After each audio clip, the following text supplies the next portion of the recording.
Hello students, आज की video में हम डिस्कस करेंगे हमारे पास कंसेप्ट ऑफ फील्ड, क्षेत्र की अवधारणा के बारे में डिस्कस करने वाले कि क्षेत्र क्या होता है। देखिए, क्षेत्र के बारे में स्टडी करें उससे पहले समझते हैं कि कुछ क्वांटिटीज के बारे में थोड़ा सा हम बेसिक इसके बारे में स्टडी करते हैं। तो देखिए स्टूडेंट, हमने 11th और 12 में राशियां पढ़ रखी है, राशियों के बारे में पढ़ रखी कि राशियां क्या होती है। उसी का बेसिक स्टार्ट करते हुए समझेंगे कि कंसेप्ट ऑफ फील्ड क्या होता है, क्षेत्र किसे कहते हैं। तो देखिए, हमने 11th और 12 में राशियां पढ़ी थी कि राशियां दो तरीके की होती है, पहली और दूसरी। दो तरीके की राशियां होती है। पहली हमारे पास राशि किस तरीके की होती है भैया? अदिश राशि।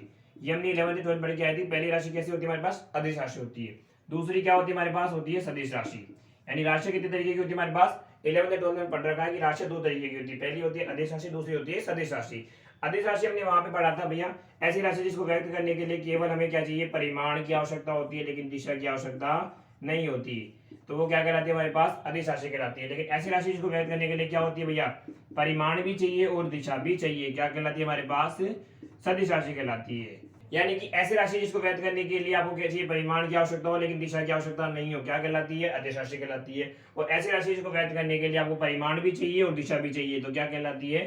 सदिश राशि कहलाती है। ये हमने 11th 12 के बारे में पढ़ रखा था। इन्हीं का यूज करते हुए कंसेप्ट ऑफ फील्ड में कहीं ना कहीं इसको रिक्वायरमेंट होगी, इसलिए हम पहले इनको समझ रहे हैं। उसके बाद देखिए, अब अगर बात करें, जैसे कोई भी राशि आपके पास जो भी क्वांटिटी है, इनको हम कहाँ पे व्यक्त करते हैं? इनको व्यक्त करने के लिए हमें कार्तीय निर्देशांक की आवश्यकता होती है। तो हम यहाँ पे कार्तीय निर्देशांक की कल्पना करते हैं। कंसिडर किया कि यहाँ पे क्या है? कार्टेशियन कोऑर्डिनेट सिस्टम है। ये हमारे पास हो जाएगा x, ये हमारे पास हो जाएगा y, ये हमारे पास हो जाएगा z। अब देखिए, इसमें मैंने कोई पॉइंट अपनी मर्जी से मान लीजिए p कंसिडर किया, p कोई पॉइंट है हमारे पास। तब इस बिंदु के निर्देशांक क्या हो जाएंगे भैया? पहला निर्देशांक किसका होगा? x का, दूसरा हो जाएगा y का, और तीसरा हो जाएगा हमारे पास z का हो जाएगा। ये क्या है? कार्तीय निर्देशांक में किसी बिंदु के निर्देशांक है। अब देखिए, समझने वाली बात यहाँ से स्टार्ट होती है।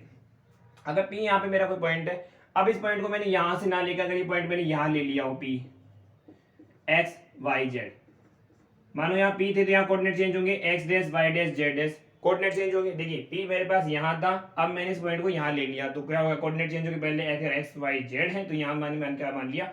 x dash y dash z dash है। ऐसा करने पर क्या हुआ? देखिए, ऐसा करने पर यहाँ पे यहाँ पे मान लीजिए, यहाँ पे जो भी क्वांटिटी है, चाहे वो सदिश हो चाहे अदिश हो, बाद की बात है। यहाँ पे जो भी क्वांटिटी होगी उसके रिजल्ट में और इसके रिजल्ट में डिफरेंस आएगा, क्योंकि यहाँ पे क्या हो गया? कोऑर्डिनेट चेंज हो गए।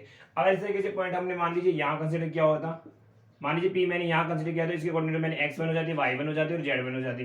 तो इस दौरान देखिए, यहाँ पे तो क्या होता है? सिर्फ परिमाण चेंज हो रहा है, यहाँ परिमाण का दिशा दोनों चेंज हो रही है। यानी हम कह सकते हैं कि इस पर्टिकुलर रीजन में इसी तरीके से अगर P पॉइंट आपने यहाँ लिया तो सेम यहाँ भी हो जाता है। यहाँ मैंने x2 y2 z2 ये चेंज होता था। यानी समझिए एक बार, ये कोई कार्तीय निर्देशांक है आपके पास, इसमें कोई पॉइंट हमारे पास P है। अब इस पॉइंट की जैसे जैसे ये कोऑर्डिनेट है, कौन कौन से? x y z, एक्स के लिए x है, y के लिए y है और z के लिए z। ये कोई इस पॉइंट के कोऑर्डिनेट है हमारे पास। अब इन कोऑर्डिनेट में जैसे हम कोऑर्डिनेट की पोजीशन चेंज करता हूं, इस पॉइंट की मैंने पोजीशन चेंज की तो कोऑर्डिनेट में चेंज हो रहा है। कोऑर्डिनेट में चेंज हो रहा है तो हम कह सकते हैं कि जो क्वांटिटी का रिजल्ट आएगा, चाहे वो सदिश हो चाहे अदिश, उसमें भी चेंजेस होगा। यानी कि हम कह सकते हैं इस पर्टिकुलर रीजन में, इस रीजन में आप कहीं भी, या तो यहाँ एक्स वाई रीजन में लो, या इस रीजन में लो, या इस रीजन में लो, कहीं भी, या तो इस पॉइंट को इस रीजन में कहीं भी लो, तो कहीं भी लोगे तो हमेशा ना कहीं इसका राशिमान चेंज होगा। या तो उसका परिमाण में चेंज हो सकता है, या हो सकता है दिशा में चेंज हो सकता है, या हो सकता है दोनों ही बदल जाए। यानी कहीं ना कहीं चेंजेस तो होगा ही होगा।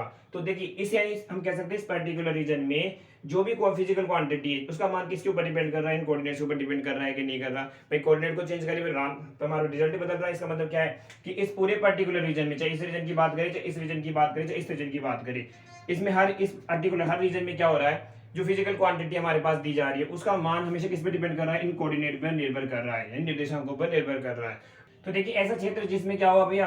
भौतिक राशि का मान इन प्रेषण बिंदु के निर्देशांक को निर्भर करता है, वही क्या कहलाता है? हमारा भौतिक राशि का क्षेत्र कहलाता है। वापस समझिए, देखिए अगेन मैं समझा रहा हूं आपको क्या, कि मैंने मान लीजिए P यहाँ पे कोई पॉइंट कंसीडर किया, जैसे इस P पॉइंट की मैंने पोजीशन चेंज की, मान लीजिए मैंने यहाँ से इसको यहाँ लेके आया, तो क्या होता है भैया? पूरी की पूरी इस भौतिक राशि का मान बदल जाता है, या उसका रिजल्ट में चेंजेस आ जाता है। इस पर्टिकुलर एरिया में आप पॉइंट कहीं मान लीजिए यहाँ लोगे तो भी चेंज हो जाएगा, यहाँ लोगे तो भी चेंज हो जाएगा। यानी कि ऐसा क्षेत्र जिसके अंदर भौतिक राशि का मान किस पर निर्भर करता है? प्रेक्षण बिंदु के निर्देशांकों पर निर्भर करता है, क्या कहलाता है? उस भौतिक राशि का क्षेत्र कहलाता है। यही हमारे पास क्या है? कंसेप्ट ऑफ फील्ड, क्षेत्र की अवधारणा है। एक बार इसकी डेफिनेशन लिखते हैं, उसके बाद इसको वापस और समझाते हैं। एक बार वापस इसको जो हमने करा समझा उसको वापस एक बार डेफिनेशन से वापस एक बार एक्सप्लेन करते हैं। तो देखिए, क्षेत्र की डेफिनेशन क्या हो जाएगी हमारे पास, कि वह क्षेत्र जिसमें भौतिक राशि का मान प्रेक्षण बिंदु के निर्देशांकों पर निर्भर करे उस भौतिक राशि का क्षेत्र कहलाता है। यानी कि इस पूरे रीजन में आपने कहीं भी मान लीजिए कोई फिजिकल क्वांटिटी P यहाँ पे हमने डिनोट की, उसके बाद में आपने ये यहाँ से इस कोऑर्डिनेट की, इसकी पोजीशन चेंज करके यहाँ लेके आ गए इसको, तो पोजीशन करने वाले क्या हुआ? हमारे पास कोऑर्डिनेट पहले x था, y था, z था, वो चेंज हो क्या हो गया? x dash y dash z dash हो गया। ऐसा करने पर क्या हुआ? देखिए,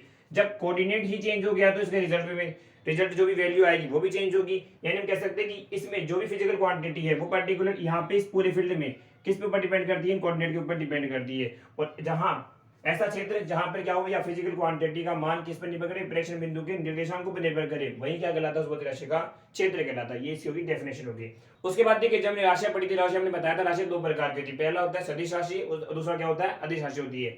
जैसे मान के चलिए मैंने यहाँ पे कोई पॉइंट लिया, ऐसा करने पर मैंने जब यहाँ से पॉइंट को यहाँ से यहाँ मूव किया तो मान लीजिए इसके परिमाण में चेंज हो, दिशा में नहीं हो, अगर दिशा में हो तो परिमाण में नहीं हो, या हो सकता है दोनों में हो। इस तरीके से यानी भौतिक राशि की प्रकृति के अनुसार कि भौतिक राशि की प्रकृति क्या है कि वो अदिश है या सदिश है के अनुसार क्षेत्र दो प्रकार के होते हैं। भैया हमारे पास क्षेत्र कितने प्रकार के होते हैं, दो प्रकार के। पहला होता है अदिश क्षेत्र जिसे हम बोलते हैं स्केलर फील्ड, दूसरा होता है सदिश क्षेत्र जिसे हम बोलते हैं वेक्टर फील्ड। ये हम इसके नेक्स्ट पार्ट में हम सीखेंगे कि स्केलर फील्ड का कंसेप्ट क्या होता है, और उसके अगले वाले पार्ट में सीखेंगे कंसेप्ट ऑफ वेक्टर फील्ड क्या होता है। इसके साथ ही आज वीडियो इतना ही, मिलते हैं नेक्स्ट वीडियो में। Thanks for watching.